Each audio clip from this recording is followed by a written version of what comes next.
ఎన్ని రకాల నిల్వ పచ్చళ్ళున్నా టొమాటో ఎండు ముక్కల పచ్చడికున్న రుచే వేరు కదా. ఎలా చేసుకోవాలో బ్రీఫ్గా చెప్పేస్తాను చూడండి. 5 కేజీల టొమాటోల్ని శుభ్రంగా కడిగి తుడిచి ఆరబెట్టిన తర్వాత సగానికి కట్ చేసి తొడిమల దగ్గర తీసేసి ముక్కలు కోసి జాడీలో వేసుకోవాలి. ఇందులో 1 కేజీ కళ్ళుప్పు, 5 టీ స్పూన్ల పసుపు వేసి కలిపి మూత పెట్టి 3 రోజులు పక్కన పెట్టారంటే ముక్క మెత్తబడి ఇలా ఊటొచ్చేస్తుంది.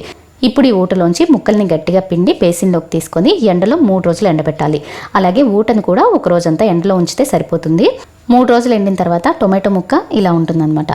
ఇప్పుడు ఈ ఊటలో 750 గ్రాములు గింజలు నార తీసేసిన చింతపండు పెట్టి 1 గంట నానిన తర్వాత 1/4 వంతు టొమాటో ముక్కలు కూడా వేసి కలిపి పక్కన ఉంచుకోవాలి. మిగిలినవి ముక్కల కింద కలుపుకుంటే బాగుంటాయి. ప్యాన్లో 100 గ్రాముల మెంతుల్ని లో ఫ్లేమ్ మీద ఎర్రగా వేయించుకొని మెత్తగా పొడి చేసుకొని పక్కన ఉంచుకోవాలి.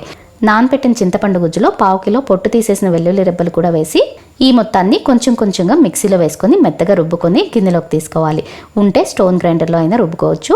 ఇందులో 750 గ్రాముల కారం, మిక్సీ పట్టిన మెంతిపిండి, మిగిలిన టొమాటో ముక్కలు కూడా వేసి కలిపేసి జాడీలో పెట్టేసుకోవడమే. ఎప్పటికప్పుడు కొంచెం కొంచెంగా తీసుకొని తాలింపు వేసుకుంటూ ఉంటే ఫ్రెష్గా బాగుంటుంది. తాలింపు కోసం 1 కప్పు పచ్చడి తీసుకుంటే 1/2 కప్పు వేరుశనగ నూనె తీసుకోవాలి. ఇందులో ఆవాలు, పచ్చిశనగపప్పు, మినప్పప్పు, వెల్లుల్లి, కరివేపాకు, ఎండుమిర్చి, ఇంగువ వేసి తాలింపు పెట్టి చల్లారిన తర్వాత పచ్చడిలో వేసి కలిపేస్తే టొమాటో పచ్చడి రెడీ. ఇంకా డీటెయిల్గా కావాలంటే కంప్లీట్ వీడియో లింక్ కింద డిస్క్రిప్షన్లో ట్యాగ్ చేశాను, చూసేయండి.